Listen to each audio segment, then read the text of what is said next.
Bismillahirrahmanirrahim. Assalamualaikum warahmatullahi wabarakatuh. Selamat pagi adik-adik. Bagaimana kabarnya pada pagi hari ini? Semoga kita semua selalu diberikan kesehatan oleh Allah Subhanahu wa taala. Dan pada kesempatan pagi hari ini saya Lutfia Trofiko dari perwakilan Magang 2 menggantikan Bu Amrul untuk melaksanakan pembelajaran daring di kelas kalian. Sebelum kita memulai pembelajaran pada pagi hari ini, marilah kita membaca doa bersama. Ala kulli hadiniyah wa ala kulli niyatin solehah. Al-Fatihah.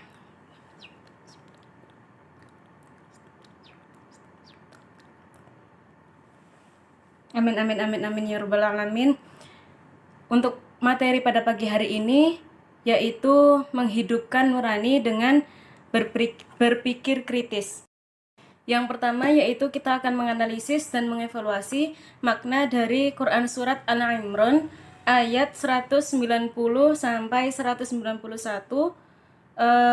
Berpikir kritis yang didefinisikan oleh pakarnya menurut Mertes, berpikir kritis ialah sebuah proses yang sadar dan sengaja yang digunakan untuk menafsirkan dan mengevaluasi informasi dan pengalaman dengan sejumlah sikap reflektif dan kemampuan yang memandu keyakinan dan tindakan. Dengan berpikir kritis juga kita dapat mengetahui potensi diri kita dalam memecahkan masalah, menyikapi suatu masalah, menciptakan dan menyadari diri kita sendiri. Dan dalam surat Al-Imran ayat 190 sampai 191 yang berbunyi, Bismillahirrahmanirrahim.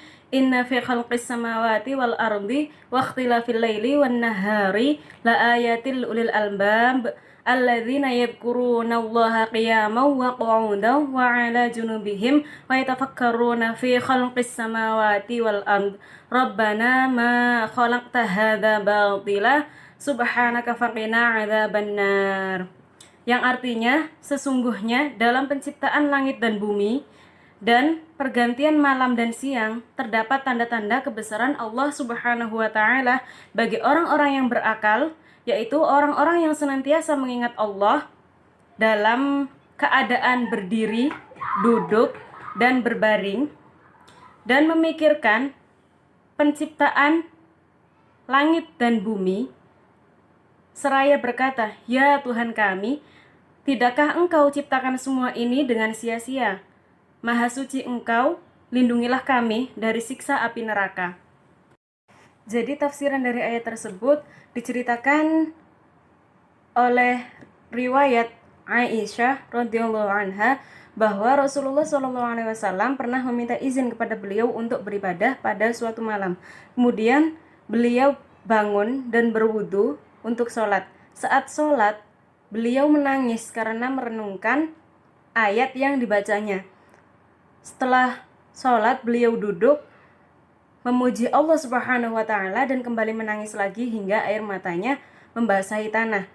Ketika Bilal datang untuk azan subuh dan melihat Rasulullah SAW sedang menangis, Bilal bertanya, "Wahai Rasulullah, mengapa Anda menangis padahal Allah Subhanahu wa taala telah mengampuni dosa-dosa Anda, baik yang terdahulu maupun yang akan datang?" Lalu Rasulullah menjawab, apakah tidak boleh aku menjadi hamba yang bersyukur kepada Allah? Dan bagaimana aku tidak menangis ketika pada malam hari ini Allah Subhanahu wa taala telah menurunkan ayatnya yang berbunyi, alangkah ruginya dan celakanya orang-orang yang membaca ayat ini tetapi tidak merenungi kandungannya, yang memikirkan bagaimana terciptanya langit dan bumi, pergantian siang dan malam, pergantian waktu, dan semua hal tersebut adalah hal yang rumit dan kompleks untuk dinalar oleh otak manusia dan terus-menerus menjadi lahan penelitian bagi manusia sejak awal lahirnya suatu peradaban. Sedangkan orang yang dipandang cerdas oleh Nabi Shallallahu Alaihi Wasallam adalah orang yang pikirannya jauh ke masa depan. Maksudnya masa depan di sini yaitu jauh berpikir ke akhirat. Jadi berpikir kritis dalam pandangan Rasulullah Shallallahu Alaihi Wasallam yaitu mengumpulkan bekal amal soleh sebanyak-banyaknya untuk kehidupan pasca kematian atau yang disebut dengan akhirat. Karena dunia tempat menanam dan akhirat tempat memetik hasil yang ditanam atau bisa ditamakan juga dengan panen.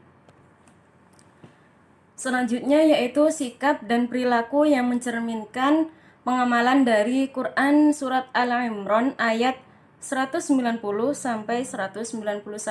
Yang pertama yaitu kita harus berusaha memahami Al-Qur'an dan hadis dengan baik dan benar serta kritis dan objektif. Yang kedua yaitu berusaha bersikap kritis dalam memahami semua fenomena yang terjadi di alam sekitar kita. Yang ketiga yaitu mengedepankan pikiran yang kritis terhadap problematika yang akan muncul.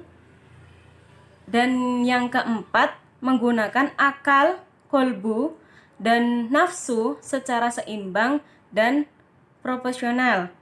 Dan yang terakhir, yang kelima, yaitu mengingat Allah Subhanahu wa Ta'ala dalam segala kondisi dan situasi yang kita lalui.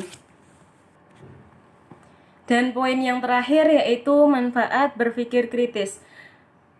Manfaat berpikir kritis diantaranya yaitu yang pertama, kita dapat menangkap makna dan hikmah di balik semua yang diciptakan oleh Allah Subhanahu wa Ta'ala. Yang kedua yaitu kita dapat mengoptimalkan pemanfaatan alam untuk kepentingan umat manusia. Yang ketiga, kita dapat mengambil inspirasi dari semua ciptaan Allah Subhanahu wa Ta'ala dalam mengembangkan iptek. Yang keempat, menemukan jawaban dari setiap misteri penciptaan alam melalui penelitian yang kita lakukan. Yang kelima, mengantisipasi terjadinya suatu bahaya dengan memahami gejala dan fenomena alam yang terjadi di sekitar kita. Yang keenam yaitu semakin bersyukur kepada Allah Subhanahu wa Ta'ala atas anugerah akal yang telah diberikan kepada kita serta fasilitas-fasilitas lain yang telah Allah berikan kepada kita. Dan yang ketujuh yaitu semakin bertambahnya keyakinan kita terhadap adanya hari pembalasan. Yang kedelapan, semakin termotivasinya kita untuk menjadi orang yang visioner, yang mempunyai visi. Yang kesembilan, yang terakhir, semakin bersemangat dalam mengumpulkan bekal untuk kehidupan di akhirat dengan meningkatkan amal soleh dan menekan atau meninggalkan kemaksiatan. Sekian pembelajaran pada hari ini. Ada kurang lebihnya saya mohon maaf. Wabillahi taufiq wal hidayah. Wassalamualaikum warahmatullahi wabarakatuh.